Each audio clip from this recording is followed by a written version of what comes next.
नमस्कार, स्वागत है आप सभी का एबी स्टार न्यूज में। मैं हूं आपके साथ जुबैर चौधरी। वक्त तो चला अपने उत्तर प्रदेश का, जहां सबसे पहले बात करेंगे सीएम योगी आदित्यनाथ की, जिन्होंने बाढ़ प्रभावित इलाकों का दौरा किया है।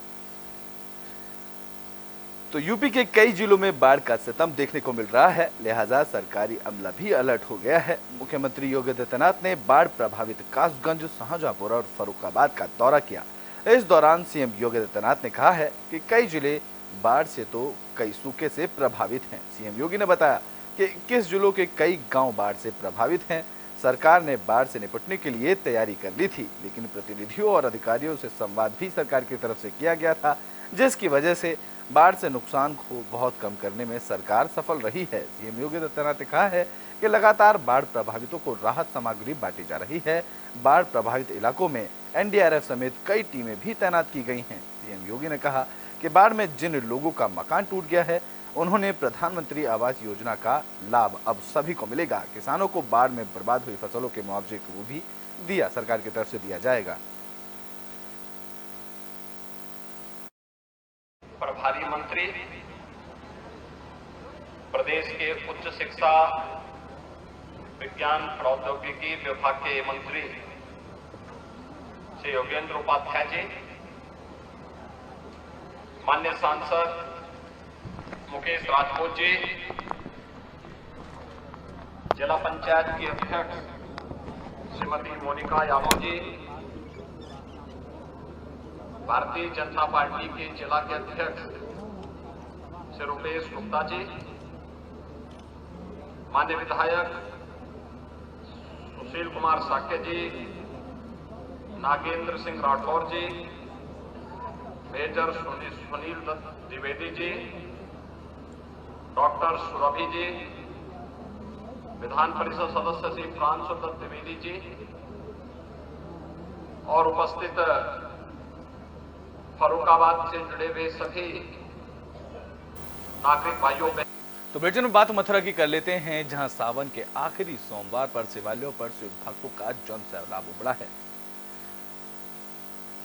तो आज सावन का आखिरी सोमवार है। शिवालयों में शिव भक्तों का तांता लगा हुआ है। वृंदावन के सभी शिवालयों में भगवान शिव का जलाभिषेक और पूजा अर्चना कर शिव भक्तों का जन सैलाब मंदिरों में उमड़ पड़ा। वृंदावन के गोपेश्वर मंदिर में भी बड़ी संख्या में श्रद्धालु पहुंचे थे।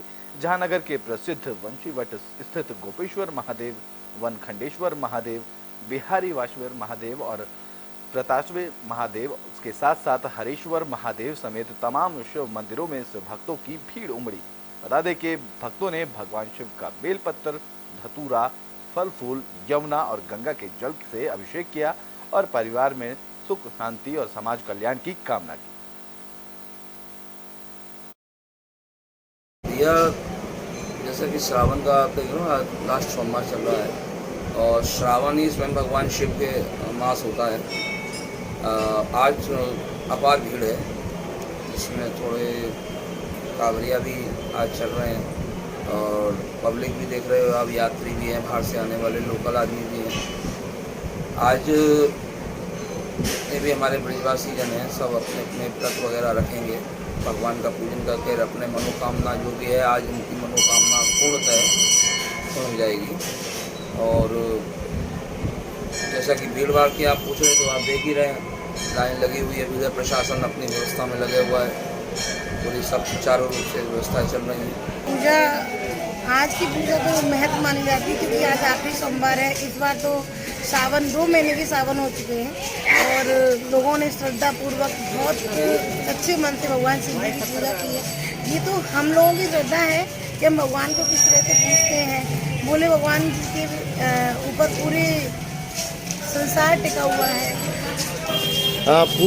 शिव की महिमा अपरंपार है। शिव की पूजा करने से क्या तो बेटे में बात ग्रेटर नोएडा की कर लेते हैं, जहां बिजली विभाग का एक्शन देखने को मिला है। बता दें कि बिजली विभाग ने बकायेदारों के कनेक्शन काटे हैं। तो ग्रेटर नोएडा में बिजली विभाग का बड़ा एक्शन देखने को मिला, जहां बकायेदारों के खिलाफ अभियान चलाकर बिजली विभाग ने बिजली कनेक्शन काटे। बता दें कि 5000 से ज्यादा बकायेदारों के बिजली कनेक्शन काटे गए हैं। इस दौरान 300 से ज्यादा लोगों के बिजली कनेक्शन की जांच की गई। जहां अगस्त के महीने में चलाए गए अभियान के दौरान जिन 5000 बकायेदारों के कनेक्शन काटे गए, उन पर बिजली विभाग का करीब 50 करोड़ से ज्यादा बकाया है। बिजली निगम के अधिकारियों की माने तो ऐसे 20,000 से ज्यादा बकायेदार हैं, जिन्होंने पिछले 3 महीने से बिजली का बिल नहीं जमा किया है। तो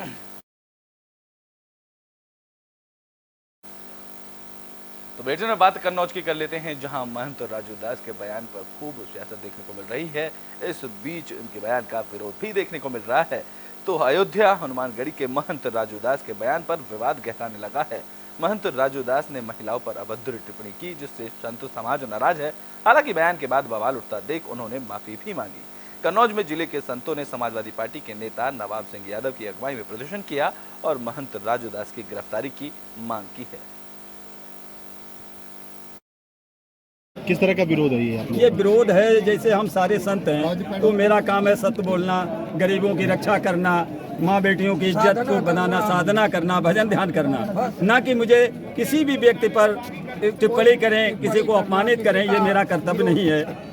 आज जैसे एक तालाब में एक मछली गंदी होती है, उस तरीके से राजू महंत ने मेरी सारी संत समाज को गंदा कर दिया है।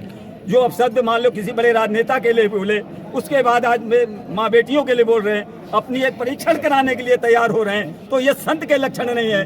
संत को ऐसा नहीं बोलना चाहिए, संत को सादे भाव धैर्य रखना चाहिए। राजू महंत जी ने पहले समाजवादी राष्ट्रीय अध्यक्ष माननीय अखिलेश यादव पे टिप्पणी की गलत, हम लोग उसका भी विरोध करते हैं।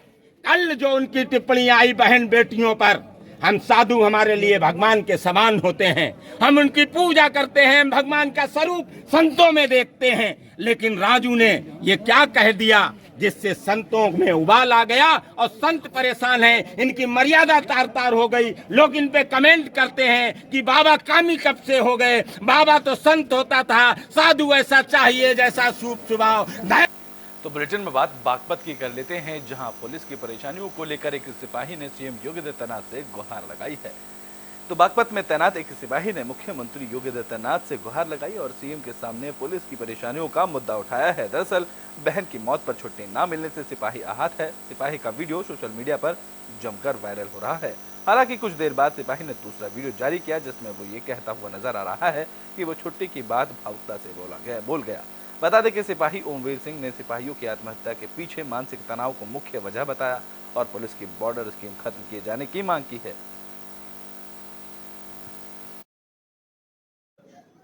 जैन सर, मैं हेड कांस्टेबल ओमवीर सिंह बागपत से। कल मैंने एक वीडियो जारी की थी जिसमें मैंने अपनी बहन की मृत्यु होने पर छुट्टी ना मिलने की बात कही, जबकि 20 जुलाई को मेरी बहन की मृत्यु हुई थी। उसमें मैं छुट्टी चला गया था, 5 दिन की छुट्टी गया था और उसके बाद आने के बाद वहाँ से मैं 2 अगस्त को मुझे 7 दिन की छुट्टी मिली, जिसमें मैं 10 अगस्त को वापस आया। ये छुट्टी ना मिलने की बात बस भावुकता से मेरे मुँह से गलतीवश निकल गई ना। छुट्टी का केवल मैं ये। तो बुलेटिन में बात झांसी के गरोठा की कर लेते हैं, जहां की गौशालाओं में एक भी जानवर नहीं है, बल्कि आवारा जानवर सड़कों पर घूमते नजर आ रहे हैं। तो यूपी में आवारा जानवरों की परेशानी एक बड़ा मुद्दा है। अब जो तस्वीर झांसी के गरोठा से सामने आ रही है वो कई सवाल खड़े कर रही है। दरअसल खरवाज गांव में गौशाला सूनी पड़ी नजर आ रही है, जिसके प्रधान और सचिव की कार्यशैली को लेकर कई सवाल भी खड़े हो रहे हैं। दरअसल गौशाला में एक भी गौवंश नहीं है और ना ही वहां भूसे और पानी की व्यवस्था की गई है। गौशाला सिर्फ कागजों पर सिमट कर रह गई है और आवारा जानवर ग्रामीणों के खेतों की फसल बर्बाद कर रहे हैं। इसके अलावा गांव में साफ सफाई भी नहीं है, जहां सरकारी स्कूल के पीछे कूड़े का ढेर लगा हुआ है और रास्ते में पानी भी भरा हुआ है। देखना दिलचस्प होगा कि इन अनियमितताओं की जांच सरकार की तरफ से, प्रशासन की तरफ से कब तक की जाएगी।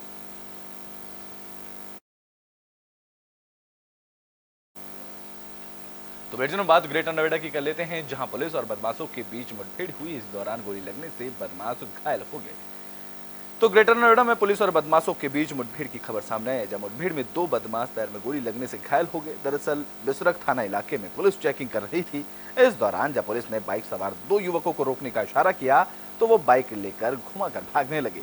पुलिस ने बदमाशों का पीछा किया और इस दौरान बदमाशों ने पुलिस पर फायरिंग शुरू कर दी, जहां जवाबी कार्रवाई में दोनों बदमाशों की पुलिस की गोली लगने से घायल हो गए। जहां बदमाशों के पास से 2 अवैध तमंचे, चोरी की बाइक और 4 सोने की चैन बरामद की गई हैं।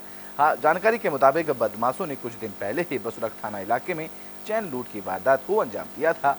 गिरफ्तार बदमाशों में से एक के ऊपर 70 से भी ज्यादा मुकदमे दर्ज हैं, वहीं दूसरे बदमाश पर 25 से भी ज्यादा मुकदमे दर्ज हैं। थाना बिसरख पुलिस टीम द्वारा डी मार्ट के पास सर्विस रोड पर की जा रही चेकिंग के दौरान एक अपाचे मोटरसाइकिल पर सवार 2 संदिग्ध युवकों को जब रोका गया तो ये दोनों मोटरसाइकिल को वापस मोड़ करके भागने लगे। पुलिस टीम द्वारा इनका पीछा करने पर उपरोक्त दोनों मोटरसाइकिल से उतर करके पुलिस टीम पर अचानक अवैध असलाह से फायर करने लगे। पुलिस टीम द्वारा भी जब अपनाक्षात जवाबी फायरिंग की गई तो इस दौरान इन दोनों के पैर में गोली लगी। पकड़े जाने पर इन दोनों की पहचान शातिर बदमाशों के रूप में हुई है। इनमें से एक बदमाश शहबाज उर्फ पोली मूल निवासी घास मंडी जनपद अलीगढ़ का है, जो कि वर्तमान में थाना नंदनगढ़ी दिल्ली। तो बुलेटिन में बात कर लेते हैं मथुरा की, जहां एक घर में सिलेंडर ब्लास्ट हुआ जिसमें कई लोग घायल हुए हैं।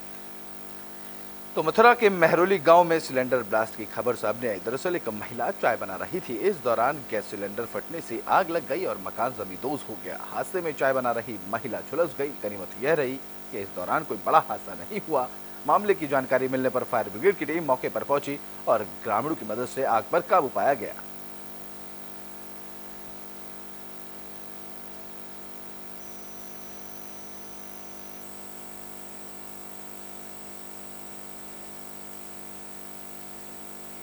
बुलेटिन के आखिरी में बात देवरिया की कर लेते हैं। यहां से भी गैस सिलेंडर में आग लगने का मामला सामने आया है। तो देवरिया में मिठाई की दुकान में आग लगने से पूरे इलाके में हड़कंप मच गया। ये मामला लार थाना इलाके के पीपरा चौराहे दुर्गा मंदिर के पास का बताया जा रहा है।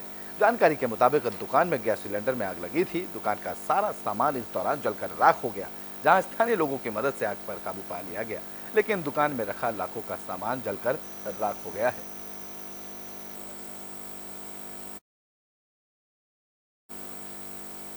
यूपी के बुलेटिन अपना तो प्रदेश में भी के लिए बस इतना ही। देश और दुनिया की तमाम खबरों के लिए देखते रहें एबी स्टार।